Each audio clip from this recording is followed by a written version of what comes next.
जय हिंद। इस वीडियो में हम जो है फिजिक्स का न्यूमेरिकल क्वेश्चन को करने वाले हैं, जो कि ग्रुप डी एग्ज़ाम में आया हुआ है। तो इस वीडियो को जो है आप पूरा देखिए और न्यूमेरिकल का मजा लीजिए। और इस न्यूमेरिकल में जो है आप देखने से आपको लेवल का पता चलेगा और हम बहुत कम समय में जो है इस ऑब्जेक्टिव को कर पाएंगे। ठीक है, तो चलिए हम जो है बिना समय वेस्ट किए शुरू करते हैं। और आप चैनल पर नए हैं तो सब्सक्राइब करके बेल आइकन को ऑन कर लीजिएगा, ताकि इसी तरह का वीडियो और इससे भी अच्छे अच्छे वीडियो जो है आपको मिलता रहे। ठीक है, तो हम बढ़ते हैं इस क्वेश्चन में।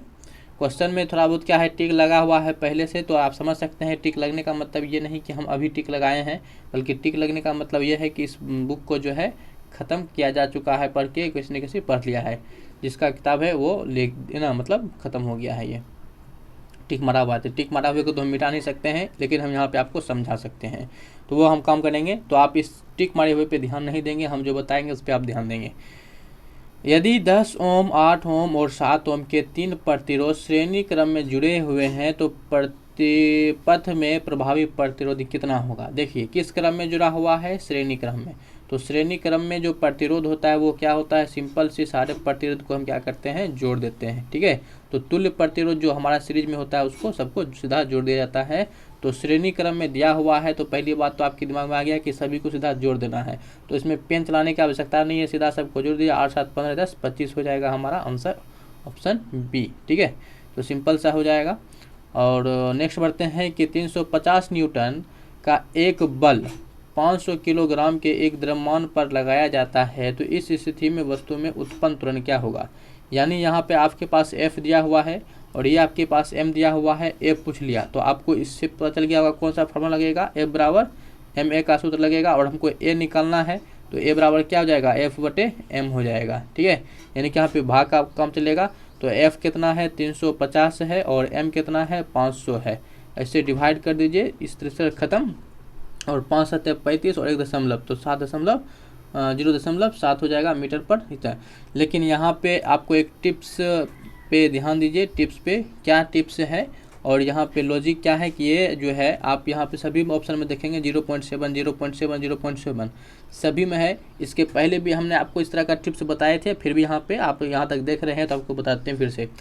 तो 0.7 मतलब कि आप कितनों कैलकुलेशन कर लीजिए, 0.7 तो आना ही है। इसीलिए हमको जो है यहाँ पर मैथमेटिकल कैलकुलेशन नहीं करना है, बल्कि अब जो है मात्रक के ऊपर गौर करना है। तो यहाँ पे आप देखेंगे सबका मात्रक अलग अलग है। ठीक है, सबका मात्रक अलग अलग है। तो आपको यहाँ त्वरण का मात्रक क्या होता है, तो मीटर पर सेकेंड स्क्वायर होता है। तो मीटर पर सेकेंड स्क्वायर जो है आप देख लीजिए, ये जो है मीटर सेकेंड स्क्वायर है, मीटर प्रति सेकेंड स्क्वायर कहाँ है, एक केवल ऑप्शन डी में है। तो आपको केवल यहाँ पे जो है त्वरण का ऐसा मात्रक पूछा गया था और कुछ नहीं, न्यूमेरिकल देके जो है बस आपको भटकाने के लिए कहा गया था।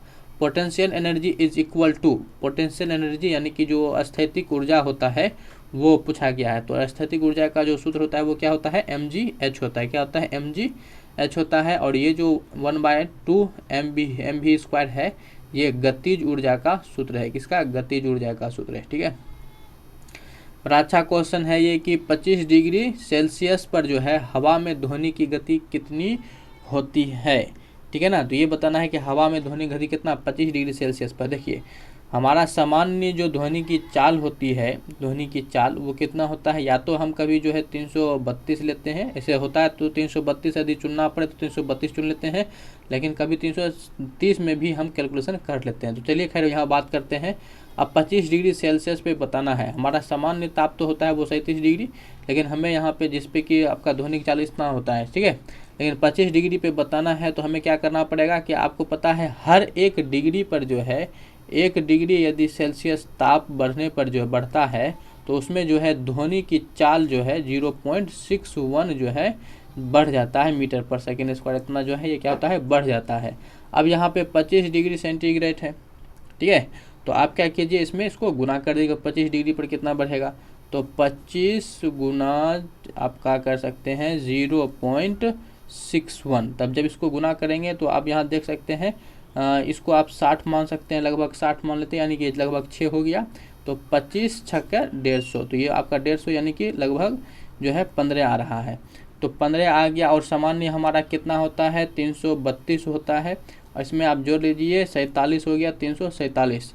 तो इस तरह से आपके पास देख लीजिए 347 के ऑप्शन में कहाँ पर है, तो यहाँ पे आप 346 देख सकते हैं। तो यही हमारा क्या जाएगा, आंसर हो जाएगा 346। उम्मीद करते हैं आपको समझ में आ गया होगा। बहुत ही सिंपल था, बस आपको याद रखना है कि 1 डिग्री सेंटीग्रेड यदि ताप बढ़ता है तो 0.6 या 61 एग्जैक्ट में 61 मीटर पर सेकेंड जो कि चाल से जो है ये इसका वेग भी बढ़ जाता है। बढ़ते हैं नेक्स्ट क्वेश्चन की तरफ। हमारे पास क्या है, और इस तरह का क्वेश्चन हम पहले भी सेट में कर चुके हैं। 520 ग्राम पानी में जो है 45 ग्राम नमक को मिलाकर 1 विलियन तैयार किया जाता है। द्रव्यमान सांद्रता के संदर्भ में द्रव्यमान प्रतिशत गणना कीजिए। तो आपको हम क्या बताएं, टोटल पहले बताइए कितना विलियन होगा।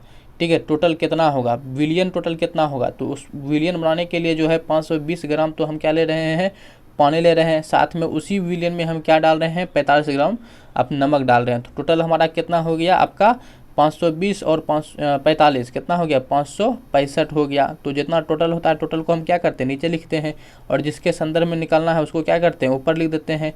और यहाँ पे चूंकि हमको प्रतिशत में बदलना है, इसीलिए से 100 से गुना आप कर देंगे। तो जब आप इसको सॉल्व करेंगे तो आपका जो आंसर आ जाएगा वो कितना आ जाएगा, वो 7.96 आ जाएगा। कितना आ जाएगा, 7.96 आ जाएगा। और आप ध्यान रखना है, जो भाग हमको बस भाग जो देना है वो एक ही अंक को देखना है कि 7 इसमें आया या कौन सा अंक आ रहा है। तो 7 आपका 7 बार में कटेगा, तो बस 7 देखिएगा और मार दीजिएगा। दशमलव के बाद हमको निकालने का जरूरत नहीं है।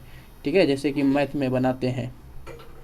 1 किलोग्राम की एक वस्तु को 10 मीटर की ऊंचाई तक उठाया जाता है तो गुरुत्व बल द्वारा किया गया कार्य कितना होगा। जी का मान जो है 9.8 कह रहा है, यहाँ पर लेने के लिए जो है कितना होगा। ठीक है, तो आपको पता है कि यहाँ पे जो फार्मूला हमारा लगेगा, किया गया कार्य W बराबर क्या होता है, mgh होता है। क्या होता है, mgh यहाँ, लेकिन यहाँ हमें निकालना है गुरुत्व बल द्वारा किया गया कार्य। तो गुरुत्व बल क्या होता है, नीचे की तरफ लगाता है, इसीलिए ये नेगेटिव यहाँ पे हो जाएगा, नेगेटिव mgh। ठीक है, तो यहाँ पे अब जो है हमको बस इसी फार्मूला पे केवल बैठा देना है कि जो हमारा वर्क होगा, किया गया कार्य होगा, W होगा, वो -mgh होगा। यानी एक बात तो क्लियर हो गया कि माइनस होगा, तो इस हिसाब से हमारा ये और ये ऑप्शन तो ऐसे ही कैंसिल हो गया। अब बचा इस दोनों पर। ठीक है, तो अब यहाँ पे आप फार्मूला में देख सकते हैं कि यहाँ सब क्या हो रहा है, गुना हो रहा है। तो जितनी वैल्यू है सबको आप गुना कर दीजिए। m यानी कि द्रव्यमान कितना है, द्रव्यमान 1 है, तो 1 गुना जो है mg, जी कितना बोला है 9.8 लेने के लिए, तो 9.8 ले लिए, गुना माइनस यहाँ पे लगा देंगे, और गुना मीटर, मीटर कितना हो गया आपका 10 हो गया, तो गुना कर दीजिएगा, तो 9 कितना, ये दशमलव जो है 10 से खत्म हो जाएगा, तो सीधा सीधी 98 आ जाएगा, माइनस का 98 जूल। ठीक है, तो इस तरह से हो जाएगा। नेक्स्ट क्वेश्चन है कि यदि एक कार जो है 2000 जूल उपयोग करती है और इसका उत्पादन जो है 500 जूल है, तो कार की दक्षता कितनी होगी। ठीक है, तो कार की यहाँ पे दक्षता बताना है कितना होगा। तो देखिए उसकी टोटल क्षमता कितना है, देखिए फार्मूला को समझना है। टोटल क्षमता कितना है, वो 2000 है, तो जितना टोटल क्षमता है उसको तो हम क्या करेंगे, नीचा लिखेंगे। और यहाँ पे जो खपत कितना कर रहा है, तो 2000 में से जो है ये उत्पाद इस तरह से यहाँ पे 500 जो है उसका उत्पादन करता है। तो अब यहाँ पे हमको प्रतिशत में बदलना है, तो हमें 100 से गुना कर देंगे। तो यहाँ पे 3 जीरो, ये 2 जीरो, 1 जीरो खत्म हो जाएगा, और ये 50/2 आ गया, यानी कि सीधा 25% हमारा हो गया। ठीक है, उम्मीद करते हैं आपको समझ में आ ही गया होगा। नेक्स्ट हम क्या बढ़ते हैं कि निम्नलिखित में से कौन सी गुरुत्वीय स्थिरांक जी की एक इकाई है। तो यहाँ पे गुरुत्व जो सार्वत्रिक गुरुत्वाकर्षण नियतांक होता है उसकी इकाई पूछा गया है कि बताइए उसकी इकाई कितनी हो, क्या है। तो उसकी इकाई क्या होता है, न्यूटन मीटर स्क्वायर प्रति kilogram square, newton metre square प्रति किलोग्राम स्क्वायर, ऑप्शन ए हो जाएगा। लेकिन जी का जो वैल्यू होता है वो कितना होता है, 6.67 गुना 10⁻⁻11। उसके बाद मात्रा यहाँ न्यूटन मीटर स्क्वायर प्रति किलोग्राम स्क्वायर, इस तरह होता है 6.67 गुना 10⁻⁻11। इसके ऊपर भी पूछा जाता है। और वहीं पे आपका फार्मूला भी जो होता है गुरुत्वाकर्षण बल का फार्मूला क्या होता है कि F बराबर जी हो गया यहाँ पे सार्वत्रिक नियतांक m1 m2/r का स्क्वायर। ठीक है, m का मतलब द्रव्यमान हो गया, दो ग्रह का बीच का द्रव्यमान। नेक्स्ट क्वेश्चन हमारे पास क्या कह रहा है कि ए करंट ऑफ 2 एम्पियर, तो करंट कितना है, I का मान 2 एम्पियर है, is maintain in A resistor of 5 ओम, यानी कि यहाँ पे रेसिस्टर यानी कि आपका जो प्रतिरोध है वो 5 ओम दे रखा है। कहता है the amount of charge the flows through the resistor in 1 minute, तो 1 मिनट में कितना जो है आपका क्या होगा, चार्ज, ठीक है, चार्ज यानी कि आवेश का प्रवाह होगा। तो 1 मिनट का मतलब क्या हो गया, हमको जो है फिजिक्स में मात्रा क्या लेते हैं, सेकेंड लेते हैं, इसीलिए हम सेकेंड में कैलकुलेट करेंगे। हर चीज़ को मात्रा SI मात्रक में कैलकुलेट किया जाता है फिजिक्स में, इस बात को आप ध्यान रखिए। तो फिर हमको जो है यहाँ पे चार्ज निकालना है। क्या निकालना है, चार्ज निकालना है। और आपको पता है कि I बराबर क्या होता है, I बराबर Q/T आपको पता है, और हमें यहाँ पे Q निकालना है, यानी Q निकालना है तो ये I और T क्या हो जाएगा, आपस में गुना हो जाएगा। यानी इस हिसाब से देखा जाए तो हमारे पास क्या हो जाएगा कि Q बराबर I/T हो जाएगा, और I का मान यहाँ पे हमारे पास कितना है, 2 एम्पियर 2, और समय जो है यहाँ पे कितना रखा, 1 मिनट यानी कि 60 सेकेंड। तो ये कितना हो जाएगा हमारा, 120 कूलम हो जाएगा। कितना जाएगा, 120 कूलम। आवेश का समय मात्रा क्या होता है, कूलम होता है, इसीलिए कूलम हो जाएगा। नेक्स्ट हमारे पास क्या है कि 220 वोल्ट वोल्टेज आउटपुट वाले जनरेटर को 1100 वाट की पावर वाली मोटर से जोड़ने पर प्राप्त होने वाले विद्युत धारा की गणना कीजिए। तो विद्युत धारा निकालना है, I निकालना है, दिया हुआ क्या है आपके पास, V दिया हुआ है, आपके पास ये क्या दिया हुआ है, ये आपका P दिया हुआ है। निकालना क्या है, I निकालना है। तो इस फार्मूला से आपको क्या मन में आ गया कि हमें फार्मूला P बराबर VI निकालना बैठाना है। और यहाँ पे हमें I चाहिए तो I बराबर क्या हो जाएगा, I बराबर क्या हो जाएगा, I बराबर हो जाएगा हमारा P/V, यानी कि जितना पावर है, पावर कितना है 1100, इसके बटे में कितना कर दीजिएगा, 1100 के बटे में कितना कर दीजिएगा, 220 कर दीजिएगा। कितना, 220। तो इसे अब यहाँ पे आप 220 कर दीजिए, तो इससे ये कैंसिल हो जाएगा, और 11 दूनी 22 और 2 पचे 5, ठीक है। तो ये यहाँ पे आपका 2 पचे 10, यहाँ पर 5 एम्पियर आपका आ जाएगा, ठीक है। इस तरह से कैलकुलेशन हो गया, बड़ा आसान था। और ये P बराबर VI का फार्मूला तक हम पिछले भी कई बार बता ही चुके हैं। द्रव्यमान 10 किलोग्राम का एक ब्लॉक समान रूप से अपनी प्रारंभिक अवस्था से जो है 20 सेकेंड में, यहाँ टाइम दे रखा है 20 सेकेंड में 2 मीटर पर सेकेंड की गति तक बढ़ जाती है। यानी कि यहाँ पे आपको यहाँ पे बड़ी जो वेग में परिवर्तन है वो कितना दे रखा है, 2 मीटर पर सेकेंड। तो 0 से 20 सेकेंड के अंतराल में उसकी विकसित औसत ऊर्जा क्या होगा, ये बताना है कि उसकी ऊर्जा क्या होगा। देखिए सिंपल सी बात क्या है कि हमारे पास जो यहाँ पे गति अवस्था में, तो गतिज ऊर्जा हमारे पास क्या हुआ करता है, गतिज ऊर्जा हम निकालेंगे 1/2 mv² होता है। तो 1/2 m का मान कितना हो गया, 10, और v का मान कितना हो गया, 2 का स्क्वायर, तो यानी 4। तो ये 2 से 2 खत्म हो जाएगा, 10 दूनी 20 हो जाएगा। तो गतिज ऊर्जा हमारे पास क्या हो जाएगा, 20 हो जाएगा। लेकिन यहाँ पे हमें समय दे रखा है 20 सेकेंड में, बताइए क्या होगा। पूरे में इतना हो रहा है, तो 20 सेकेंड में इसकी ऊर्जा, देखिए पूरे ऊर्जा कितना हो रहा है, 20 मतलब 20 आया पूरा टोटल ऊर्जा जो है। लेकिन हमें जो है यहाँ पे 20 सेकेंड में निकालना है, इसीलिए यहाँ पे 20 से डिवाइड कर देंगे, तो यहाँ पे कितना हो जाएगा हमारा 1 वाट पर सेकेंड हो जाएगा, ठीक है। नेक्स्ट बढ़ते हैं कि 450 न्यूटन भार वाली लड़की का द्रव्यमान क्या होगा। लड़की का द्रव्यमान बताना है, जिसका भार दिया हुआ है कितना, 450 न्यूटन, ठीक है। कितना दिया हुआ है, 450 न्यूटन। तो आपको पता है कि जो वेट होता है, यानी भार जो होता है, वो द्रव्यमान और जो गुरुत्वीय त्वरण होता है उसके गुणनफल के बराबर होता है। यहाँ पे हमको जो है m का वैल्यू निकालना है, तो क्या हो जाएगा, ये W/G हो जाएगा।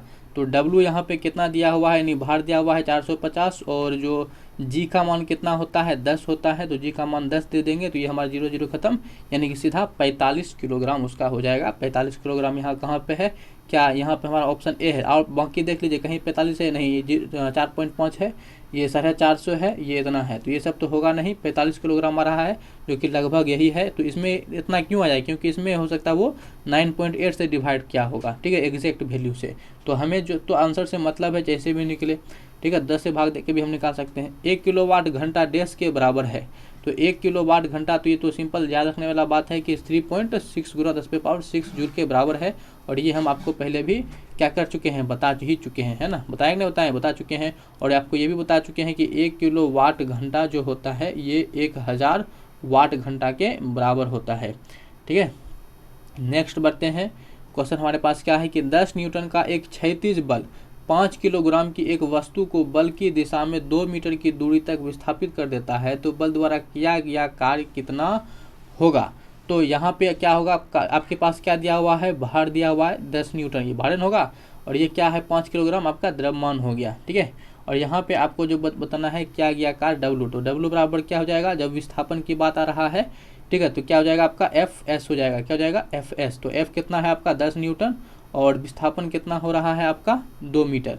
तो 10 गुना 2 हो जाएगा कितना 20, ठीक है। तो ऑप्शन हमारा ये हो जाएगा, इसका हमें कोई काम ही नहीं पड़ा, ठीक है, कोई काम ही नहीं पड़ा, ठीक है। W बराबर एफ एस होता है ना, W बराबर एफ एस होता है, और W बराबर जो होता है आपका एफ एस कॉस थीटा भी होता है। तो हम इसका उपयोग वहाँ करते हैं जहाँ की एंगल देता है, नहीं तो हम इतना का उपयोग करते हैं, आपको पता है, इसके पहले भी हम इस फार्मूला पे क्वेश्चन सॉल्व कर चुके हैं। और नेक्स्ट क्वेश्चन है कि जब किसी प्रतिरक्षा बल F को विपरीत दिशा में लगाया जाता है तो दो दिशाओं के बीच का कोण कितना होगा। अब देखिए क्या किया जा रहा है कि बल जो है विपरीत दिशा में लगा रहे हैं, यानी ये 2 पॉइंट क्या है, एक दूसरे का विपरीत है, तो विपरीत दिशा में लगा रहे हैं, तो इसके बीच का कोण कितना होगा 180 डिग्री हो जाएगा, ठीक है। क्वेश्चन क्या है कि 1 पिकोमीटर डैश के बराबर होता है। तो 1 पिकोमीटर क्या होता है कि आपका 10 पे पावर माइनस 12 मीटर के बराबर होता है। आप इसको याद रखने के लिए ध्यान रखिए, पिकोमीटर है, ठीक है ना, पिकोमीटर है यानी कि पीएम है। पीएम कहाँ से होता है, तो 12 से होता है, तो ये 12 हो जाएगा -12। लेकिन ध्यान रखना है कि ये -12 होगा, 10 पावर में जो होगा वो -12 होगा, ये धनात्मक वाला नहीं होगा, ठीक है, ये ध्यान रखना है बस इतना। एक जो है 800 किलोग्राम की कार 990 किलोमीटर प्रति घंटा की चाल से चल रही है। देखिए यहाँ पे मात्रक जो है किलोमीटर प्रति घंटा में चल रखा है। इसके पहले हमने क्या कहा कि मात्रा हमको जो हमेशा ऐसा मात्रक में काम करना है, यहाँ पे गणित वाला काम नहीं चलना है, ठीक है। या जैसे कि यहाँ सेकेंड दिया हुआ है तो आप इसको घंटा में बदलेंगे नहीं, यहाँ पे जो है आप जो है मीटर SI मात्रक के हिसाब से आपको सब काम करना होता है फिजिक्स में। तो 80 किलोग्राम की कार को जो है, कार का चाल कितना है 90 किलोमीटर प्रति घंटा है। अब ब्रेक लगने के बाद 5 सेकंड के बाद यह कार रुक सकती है, तो ब्रेक द्वारा लागू किया गया बल कितना है ये बताना है कि ब्रेक जब लगा तो वो कितना कार्य किया। अब यहाँ पे आपको क्या पता है कि F बराबर क्या होता है, बल बराबर F बराबर ma होता है, क्या होता है बराबर ma होता है, ठीक है ना। अब A यहाँ पे क्या है, हमको कार्य बताना है, और A बराबर क्या होता है, एक त्वरण है, वेग में परिवर्तन की दर, यानी कि यहाँ पे dv/dt जो त्वरण का फार्मूला होता है, dv/dt भी होता है कि नहीं होता है, ये होता है, ये मतलब कि इसमें जो आंशिक जो परिवर्तन हुआ वेग में वो, और जो समय लगा वो, ठीक है। तो इस फार्मूले पे जो है आराम से आप बैठा के सॉल्व कर सकते हैं। जैसे कि m का मान यहाँ कितना दिया हुआ है, द्रव्यमान का मान, द्रव्यमान बल निकालना है तो F निकालना है, तो द्रव्यमान का मान कितना दिया हुआ 800, तो ये 800 किलोग्राम हो गया, ठीक है। अब A को हम यहाँ पे A तो डायरेक्ट आपको याद नहीं है, तो A आप कैसे निकाल सकते हैं, dv/dt के माध्यम से निकाल सकते हैं। तो यानी कि आपके पास ही पहले तो 90 किलोमीटर पर घंटा का जो है आप क्या कीजिए, आप पहले इसको मीटर पर सेकेंड में बदलिए। तो इसके लिए इसमें क्या करना पड़ेगा आपको, तो 5/18 से गुना करना पड़ेगा। आपको मैथ में पढ़े होंगे ये बातें। तो 18 × 5 = 90 और 5 × 25 यानी कि 25 मीटर पर सेकेंड हो गया। तो यहाँ पे हो गया हमारा 800 गुना जो है ये हो गया हमारा 25, कितना हो गया 25 मीटर पर सेकेंड। और समय कितना लग रहा है, कितने समय की बात कर रहा है 5 सेकेंड का। 5 से क्या कीजिएगा आप डिवाइड कर दीजिएगा, तो 25 ये कट जाएगा 5 और 5 × 8 = 40, तो यह आपका 4000 आ गया सीधा आंसर, ठीक है। तो 4000 न्यूटन इसका क्या जाएगा आंसर हो जाएगा। उम्मीद करते हैं आपको ये समझ में आ गया होगा। तो और भी हम देखिए देखते देखते हम लोग कहाँ पहुँच गए, क्वेश्चन नंबर 73 तक जो है हम लोग सॉल्व कर चुके हैं, देखते ही देखते धीरे धीरे ही। तो वीडियो को आप देखिए ज़रूर, है ना, हल्का हल्का ही धीरे धीरे ही चलना है, लेकिन वीडियो को देखना ज़रूर है ताकि आपका पूरा ख़त्म हो पाए, ठीक है। नहीं तो पता चलेगा कि आप सोचिए ना प्लान ही बना रहे हो और कोई जो है प्लान से आगे निकल चुका है। तो अपने जो है सोच को प्लान में लाइए, बदलिए, और वो ज़रूरी भी है। तो आपको ये वीडियो कैसा लगा हमें कमेंट करके ज़रूर बताइए, और वीडियो को लाइक नहीं किए हैं तो लाइक कर दीजिएगा। चैनल पे नए हैं तो प्लीज़ इसको सब्सक्राइब करके जो है करने के साथ अपने किसी ग्रुप में जो है इसको शेयर भी कर दीजिए, ठीक है। तो मिलेंगे हम किसी नेक्स्ट वीडियो में बहुत जल्द, तब तक के लिए जय हिंद।